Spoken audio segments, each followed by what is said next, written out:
Uma mulher foi acorrentada, trancada em um celeiro como um animal. Esperava-se que ela morreria ali, sozinha, esquecida. Mas naquela noite, algo extraordinário aconteceu que fez a fazenda inteira jamais esquecer. Essa é uma história real de rebelião, coragem e um milagre que desafiou todas as expectativas. Uma noite que mudou o destino de muitas vidas. Você vai conhecer Millie, uma mulher que recusou ser quebrada. Você vai ver como a escuridão se transformou em luz. Como o desespero se tornou esperança. Uma história que vai chocar você. Mas primeiro, quero saber: de que cidade você está assistindo? Deixa aqui nos comentários. E se você quer ouvir histórias incríveis como essa, se inscreva no canal e ative o sininho. Vamos lá! O celeiro da fazenda Blackwood estava escuro como o interior de uma tumba. Não havia janelas, apenas fendas nas madeiras que permitiam fragmentos de luz durante o dia, criando padrões de sombra que dançavam sobre o chão de terra. Era ali que guardavam os problemas, escravizados que ousaram desobedecer, que tentaram fugir, ou aqueles que precisavam ser corrigidos como exemplo aos outros. Millie havia sido acorrentada ali naquela noite, uma acusação absurda de ter olhado de forma desrespeitosa para Preston Blackwood, o filho do proprietário. A verdade era muito diferente. Preston havia tentado forçá-la na cozinha, pressionando-a contra a geladeira enquanto ela trabalhava. Millie havia se defendido, empurrando-o com força suficiente para fazê-lo cair. Ele havia caído, magoado seu orgulho mais do que seu corpo, e imediatamente havia corrido para seu pai reclamando que havia sido atacado por uma mulher selvagem e insolente. Agora, com 35 anos, Millie estava acorrentada ao piso do celeiro. Os ferros pesados em seus pulsos e tornozelos haviam sido presos a uma argola de ferro fixada profundamente na madeira. Ela podia se mover apenas cerca de 2 metros em qualquer direção. Não havia comida, não havia água. O responsável pela fazenda havia dado instruções claras: deixe-a aprender uma lição. Se não estiver morta pela manhã, ela será vendida no leilão de Charleston, longe daqui. Millie havia passado por sofrimento antes. Havia sido escravizada por 23 anos, tempo suficiente para desenvolver uma resistência que a maioria dos observadores considerava quase sobre-humana. Mas mesmo a resistência tinha seus limites. Ela se sentou no chão úmido, seus olhos se acostumando gradualmente à escuridão quase total. Podia ouvir ratos se movimentando. Podia sentir o frio da noite se infiltrando através das fendas. Então, ela fez algo que ninguém esperava. Ela começou a cantar. A canção que Millie cantava era antiga. Havia sido ensinada a ela por sua mãe antes que a levassem. Uma canção em uma língua que não era exatamente inglês, nem exatamente a língua da África, mas uma síntese de 2 mundos forçados juntos. A canção não tinha palavras reais, ou melhor, tinha palavras que significavam verdades profundas. Liberdade, resistência, esperança, ancestralidade, retorno. Cada nota era uma defesa contra a desumanização, uma recusa em ser reduzida ao que seu captor desejava que ela fosse. A voz de Millie não era particularmente bonita pelos padrões convencionais. Era uma voz trabalhada, marcada por sofrimento e lágrimas derramadas. Mas havia uma qualidade em sua voz que transcendia a beleza técnica. Havia autenticidade pura, uma verdade emocional que não podia ser fingida. Quando ela cantava sua vida. Cantava seu sofrimento. Cantava sua alma. Os sons reverberavam pelas paredes de madeira do celeiro, escapando através das fendas e viajando pela noite silenciosa da plantação. Na cabana onde dormiam os outros escravizados, as pessoas acordaram. Reconheceram a voz de Millie. Reconheceram a canção. E começaram, silenciosamente, a acompanhá-la, sussurrando as palavras de suas próprias cabanas, criando uma harmonia espectral que flutuava sobre toda a fazenda Blackwood. Era como se um espírito coletivo tivesse despertado, um espírito que nenhuma corrente poderia manter presa, que nenhuma violência poderia silenciar completamente. Na casa grande, a esposa do Sr. Blackwood, uma mulher chamada Caroline que havia sido uma abolicionista secreta por anos, acordou e ouviu a canção. Ela foi até a janela e escutou com absoluta atenção. As lágrimas começaram a escorrer pelo seu rosto. Havia lutado silenciosamente contra o sistema em que vivia, oferecendo conselhos humanitários que eram frequentemente ignorados, escondendo comida extra para os famintos, ensinando a ler em segredo. Mas isto era diferente. Era uma recusa absoluta em ser destruída. Era uma declaração de humanidade em seu estado mais puro. Caroline acordou seu marido com urgência. Você ouve? Sussurrou ela. O Sr. Blackwood acordou irritado. Ouviu a canção e seu rosto ficou escuro de fúria. Essa mulher deve ser silenciada, disse ele, levantando-se da cama e começando a se vestir. Mas Caroline o agarrou firmemente. Não, disse ela com uma firmeza que surpreendeu até mesmo a si mesma. Deixe-a cantar. Se você a silenciar, silenciará a própria alma dessa fazenda. Havia uma discussão silenciosa em seus olhos. Ele olhava para sua esposa como se a visse pela primeira vez. Caroline continuou. Há 20 anos você me comprou como esposa porque meu pai era rico. Há 20 anos eu permiti que você acreditasse que eu aceitava este sistema. Mas eu nunca aceitei. Aquela mulher, Millie, está fazendo algo que você nunca será capaz de fazer. Ela está se recusando a ser possuída. Está cantando sua própria alma de volta para si mesma. O Sr. Blackwood permaneceu em silêncio. Havia algo na voz de sua esposa que o havia tocado, uma convicção que não podia ser ignorada. Ele se recostou na cama, embora não dormisse. A canção continuava a noite toda. Preston Blackwood estava furioso em seu quarto no segundo andar da casa. Havia insistido em ir até o celeiro e forçar Millie a ficar em silêncio. Mas seu pai o havia impedido, não por compaixão, mas porque havia começado a perceber que algo extraordinário estava acontecendo. Os outros escravizados não pareciam cansados ou desmoralizados. Eles pareciam revigorados. Havia uma luz em seus olhos que não havia visto em anos. Era como se a canção estivesse despertando algo que ele havia tentado suprimir durante toda uma vida de propriedade. Os capatazes da fazenda ficaram nervosos. Não sabiam como lidar com isto. Poderiam bater nos escravizados por cantarem, mas havia algo perturbador sobre usar violência enquanto uma mulher acorrentada em um celeiro cantava sobre liberdade. Seria como admitir o absurdo do sistema todo. A canção de Millie continuou a noite toda, não era ininterrupta, havia momentos em que sua voz ficava rouca e ela fazia pausas. Mas cada vez que ela parava, os outros começavam a cantar, mantendo a harmonia viva. Era como uma vigília espiritual, um batismo de fogo e som que transcendia o sofrimento físico. Na cabana onde dormiam os escravizados mais velhos, uma mulher chamada Josephine, que havia sido amiga de Millie por muitos anos, sussurrou para os outros. Ela está nos mostrando o caminho. Ela está nos dizendo que não importa o que eles façam, não podem tirar isto de nós. Não podem tirar nossa dignidade. Não podem tirar nossa alma. Um homem velho chamado Samuel, que havia testemunhado 7 décadas de escravidão, lágrimas escorrendo pelo seu rosto enrugado, sussurrou. Eu pensava que havia visto tudo que este mundo tinha para oferecer. Que havia perdido a capacidade de sentir esperança. Mas esta noite, esta canção, ela me trouxe de volta. Ela me lembrou porque vale a pena viver. Os pregadores na comunidade branca ficaram particularmente perturbados. Alguns interpretaram a canção como rebelião espiritual e começaram a escrever sermões sobre o perigo de dar liberdade demais aos escravizados. Outros, homens e mulheres de consciência que haviam estado lutando silenciosamente contra a escravidão, viram a canção como uma validação de sua crença de que mesmo no sistema mais opressivo, o espírito humano não poderia ser completamente quebrado. O que ninguém sabia era que essa noite se tornaria uma das mais memoráveis da história local.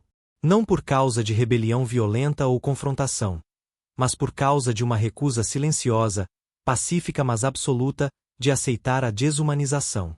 Era revolucionário porque era autêntico. Era poderoso porque era verdadeiro. Quando o sol nasceu sobre a fazenda Blackwood, havia uma sensação de antecipação no ar. Todos esperavam encontrar Millie morta ou próxima da morte, enfraquecida pela fome, desidratação e o frio da noite. Os escravizados rezavam silenciosamente. Os capatazes apostavam sobre quanto tempo ela duraria. Até mesmo o Sr. Blackwood se perguntava se havia cometido um erro ao permitir que passasse a noite. Quando o Sr. Blackwood finalmente foi até o celeiro, acompanhado por seu capataz, o que encontrou os deixou sem palavras. Milly estava acordada, sentada em posição ereta, e cantarolava ainda a mesma canção. Seu rosto estava pálido, seus lábios ressecados, e havia uma clareza quase visionária em seus olhos. Mas ela estava viva.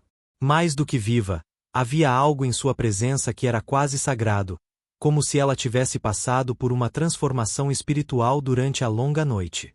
Solte-me, disse ela quando viu o Sr. Blackwood, sua voz sendo a de alguém que havia conversado com poderes maiores do que a escravidão.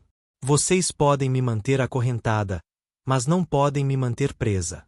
Vocês podem me manter com fome, mas não podem me manter fraca. Vocês pensaram que me quebrariam esta noite, mas eu sou mais forte do que suas correntes. Sou mais forte do que sua ganância. Sou mais forte do que seu ódio. O Sr. Blackwood tremeu, não de medo físico, mas de uma perturbação espiritual que ele não conseguia compreender. Algo em Milly o havia mudado. Havia uma presença nela que era inegavelmente poderosa. Ele fez algo inesperado, ordenou que a liberassem. Não era por compaixão. Era por medo. Havia algo na presença de Milly que o assustava, uma força espiritual que ele não podia compreender ou controlar.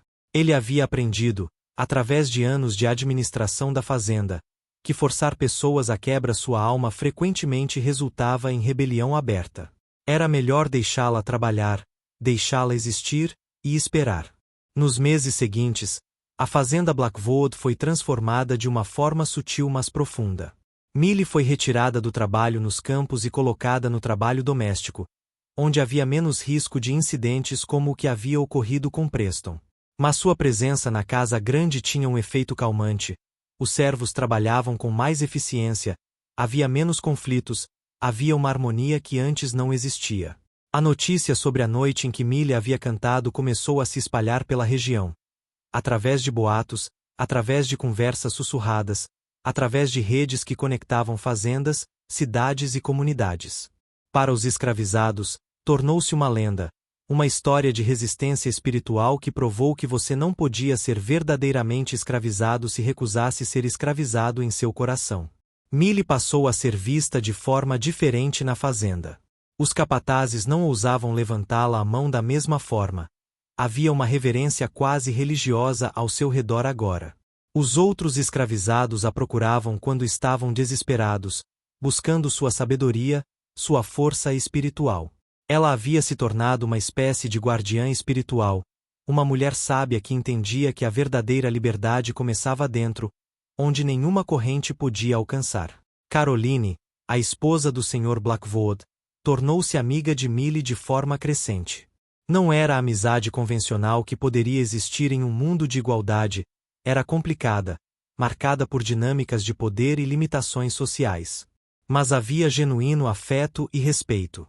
Caroline começou a oferecer a Milly uma melhor alimentação, melhores roupas e acesso a livros, algo que era praticamente legal para escravizados na maioria dos estados do Sul. Preston Blackwood, humilhado pela falta de punição adequada para Milly após seu ataque contra ele, começou a beber muito mais do que era típico. Sua saúde se deteriorava visivelmente. Havia rumores de que ele havia sido atormentado pela canção de Milly, de que não conseguia dormir à noite sem ouvi-la em seus sonhos. Dentro de alguns meses, ele havia desenvolvido uma tosse persistente. Dentro de um ano, estava morto. A tuberculose havia feito o que a canção havia começado. A morte de Preston foi vista pelos escravizados como uma forma de justiça divina, talvez não retributiva no sentido violento, mas cósmica, espiritual. A canção de Milly havia se tornado, na mente coletiva, uma arma espiritual, não uma que matava fisicamente, mas uma que expunha a corrupção e a ganância, e deixava aqueles que viviam pela violência e pela lascívia destruírem a si mesmos. Havia uma crença crescente na comunidade escravizada de que Milly havia sido tocada por Deus daquela noite no celeiro, que ela possuía um poder espiritual que transcendia a escravidão física. Mães traziam seus filhos para serem tocados por ela, buscando transferir parte dessa força. Homens que estavam dispostos a render-se pediam seus conselhos. Era como se Millie tivesse se tornado um símbolo vivo de que o espírito não podia ser escravizado. O Sr. Blackwood envelheceu rapidamente após a morte de seu filho. O proprietário que uma vez havia parecido inquebrável agora parecia frágil, marchito pela compreensão de que seu próprio poder era ilusório. Ele havia tentado controlar tudo: as vidas de seus escravizados, a vida de sua esposa, o destino de seus filhos, e descobriu que havia coisas que estavam completamente fora de seu controle. Caroline, vendo a mortalidade de seu marido refletida em seu rosto envelhecido, começou a fazer planos para um futuro diferente. Ela havia herdado uma pequena fortuna de sua própria família antes do casamento e havia mantido essas propriedades separadas, uma sábia precaução de seu pai. Ela começou a fazer mudanças silenciosas, estabelecendo contatos com abolicionistas do norte, criando redes de segurança para os escravizados que desejavam fugir. Caroline se tornou uma estação na ferrovia subterrânea, a rede clandestina de pessoas e lugares que ajudava os escravizados a alcançar liberdade no norte. Sob o disfarce de uma mulher viúva e piedosa que estava doando para causas filantrópicas, ela canalizava recursos para ajudar pessoas a escapar. Millie se tornou sua confidente neste trabalho secreto, ajudando a identificar quem estava pronto para fazer a jornada perigosa para o norte. Millie não podia deixar ainda. Havia mais trabalho a ser feito. Havia outras pessoas que precisavam de sua sabedoria, de sua força espiritual. Mas ela sabia que chegaria o dia. Ela sabia que a liberdade estava em seu futuro, não como promessa vaga, mas como realidade tangível. Ela havia aprendido através de sua noite de canção que o poder autêntico vinha de dentro, e que nenhuma corrente externa podia verdadeiramente prendê-la. O Sr. Blackwood morreu em 1848, apenas alguns anos após a morte de Preston. Caroline se tornou a proprietária oficial da fazenda, embora já estivesse vivendo de acordo com seus próprios valores há anos. Uma de suas primeiras ações foi emancipar todos os escravizados que desejassem ficar, oferecendo-lhes trabalho remunerado. A maioria escolheu ficar. Carolina havia criado um ambiente que, embora ainda marcado pela história da escravidão, era pelo menos menos opressivo do que muitos outros lugares. Mas Millie sabia que precisava partir. Sua história, a história da noite no celeiro, da canção que havia despertado almas, havia se espalhado além da fazenda Blackwood. Havia letras abolicionistas circulando no norte que mencionavam a canção da mulher na Carolina do Sul. Havia pesquisadores documentando sua história. O mundo havia começado a ouvir sobre ela. Na primavera de 1850, Millie foi levada por Caroline até um ponto seguro, onde agentes da ferrovia subterrânea a pegaram. Ela tinha 47 anos, e estava partindo para um mundo que era completamente estranho para ela. Não sabia para onde exatamente ia, apenas sabia que era em direção à liberdade. A jornada foi perigosa e física extenuante.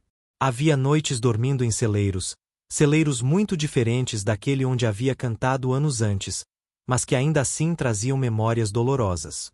Havia dias escondida, dias caminhando, dias viajando em carroças cobertas. Havia pessoas que ajudavam, brancas, negras, indígenas.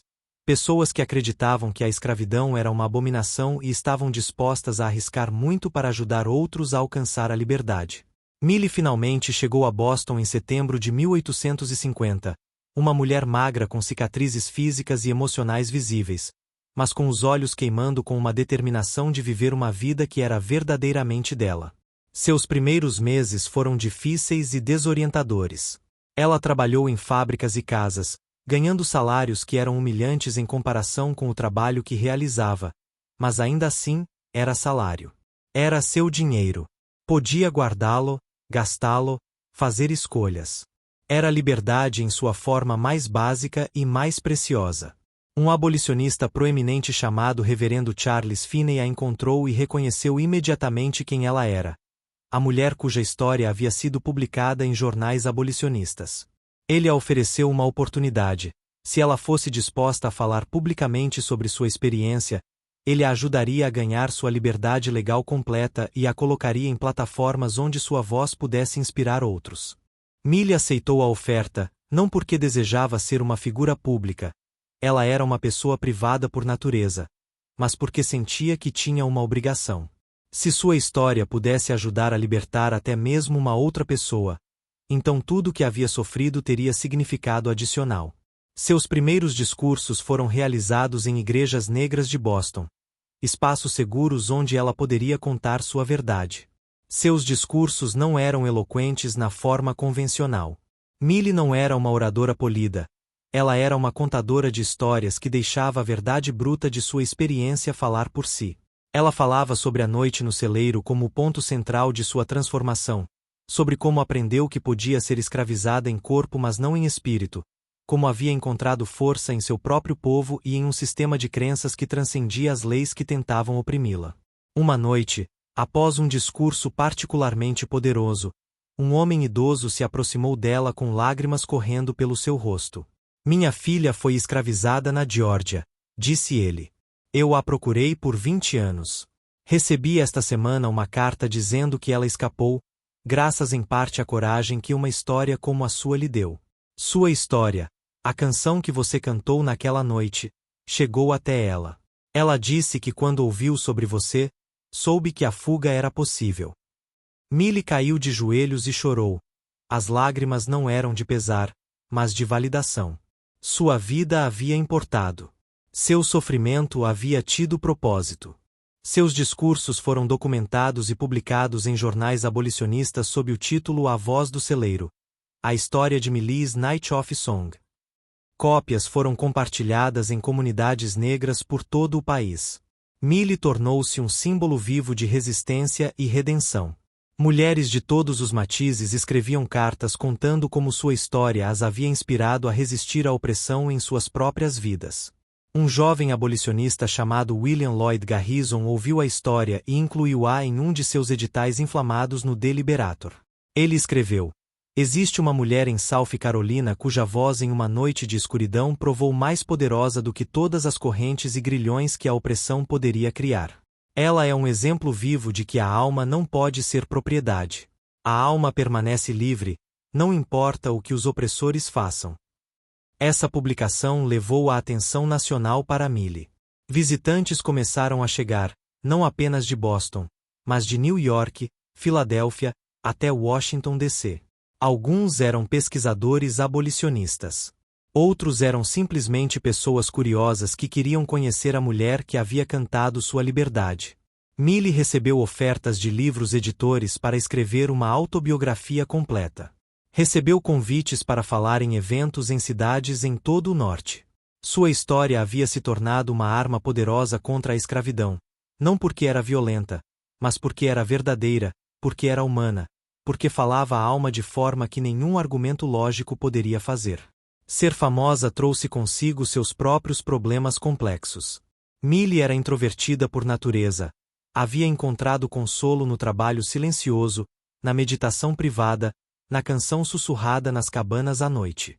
Agora ela era uma celebridade pública, solicitada constantemente para aparecer, para falar, para ser uma representante de sua raça e seu sofrimento. Havia pessoas que queriam romantizar sua história, transformá-la em narrativa de redenção cristã pura e simples. Havia outras que queriam usá-la como arma política contra seus inimigos políticos, reduzindo sua experiência a um ponto retórico. Havia ainda outras que queriam fetichizar sua dor, tornando-a exótica, tornando-a entretenimento.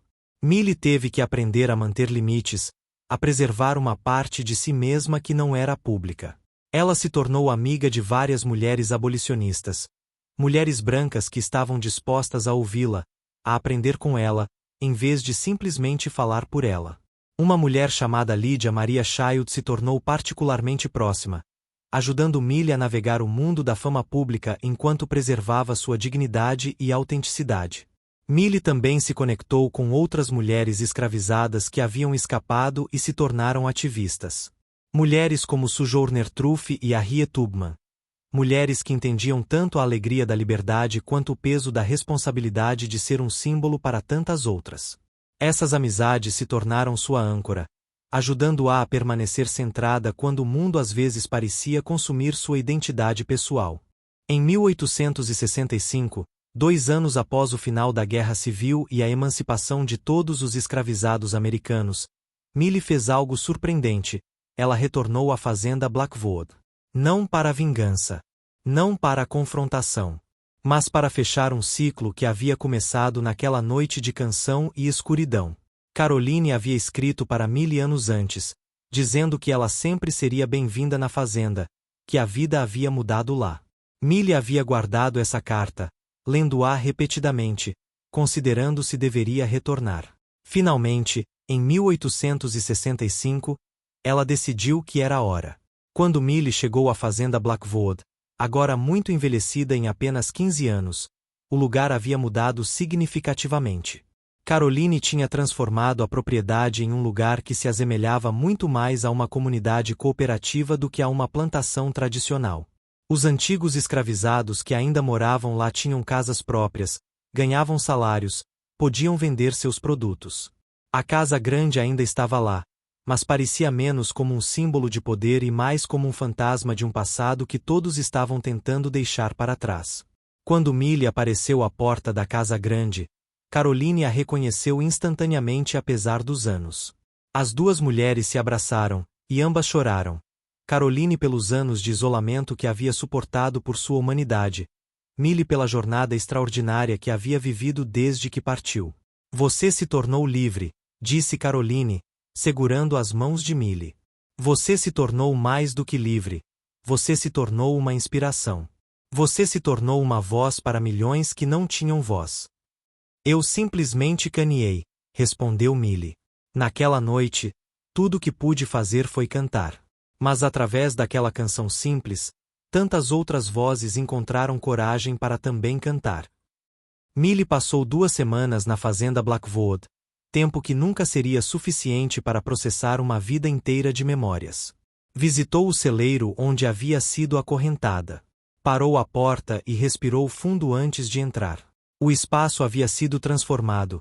Caroline o havia convertido em um espaço comunitário, um local onde as pessoas se reuniam para comer, para compartilhar histórias, para celebrar. Eu quis destruir este lugar, havia dito Caroline, mas então percebi que seria melhor transformá-lo.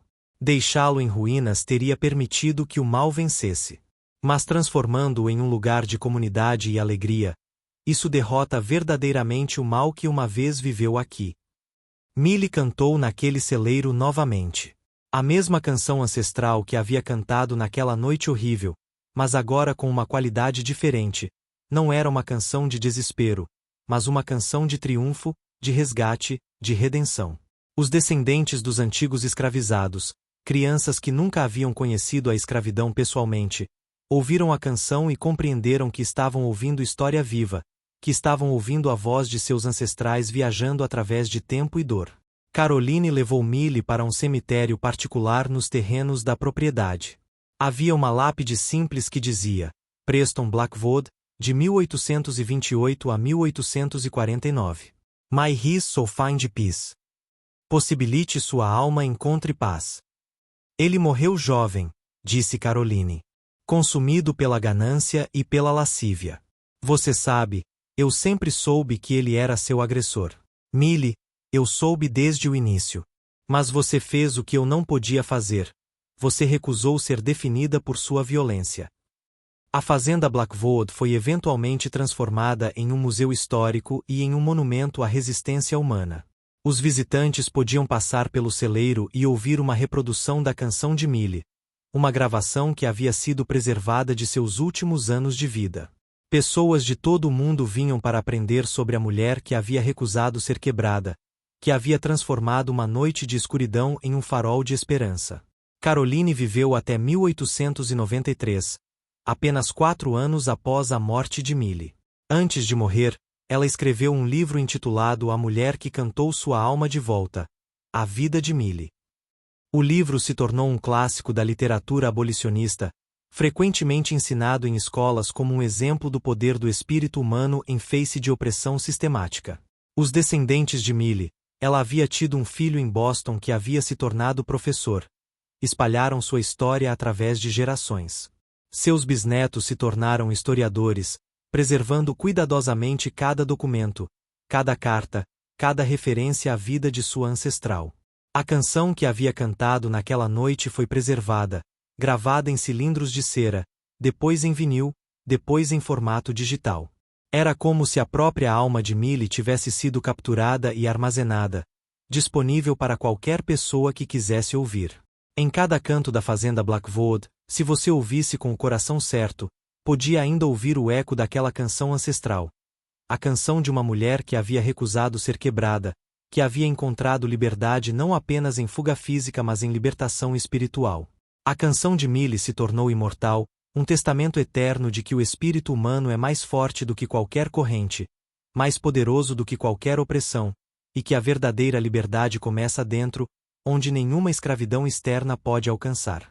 Seu legado não foi apenas histórico, foi espiritual e pessoal para inúmeras gerações. Toda mulher que recusou ser definida por seu trauma, todo homem que encontrou força em sua recusa de se render, toda criança que aprendeu que sua humanidade não podia ser comprada ou vendida, todos eles eram herdeiros do legado de Millie. Sua vida provou uma verdade fundamental, que a escravidão estava fundamentalmente em conflito com a natureza humana, e que o espírito de liberdade era tão poderoso, tão persistente, que nenhum sistema de opressão poderia verdadeiramente silenciá-lo. No final, Millie não tinha sido redimida pela história. A história havia sido redimida por ela. Sua existência simples, sua recusa simples de aceitar a desumanização, havia mudado o curso não apenas de sua própria vida, mas das vidas de inúmeros outros.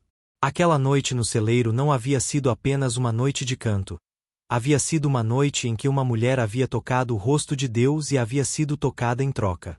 E esse toque tinha ecoado através do tempo, transformando não apenas uma fazenda, não apenas uma comunidade, mas a própria consciência de uma nação sobre o significado de liberdade e dignidade humana. A canção de Millie vivia eternamente.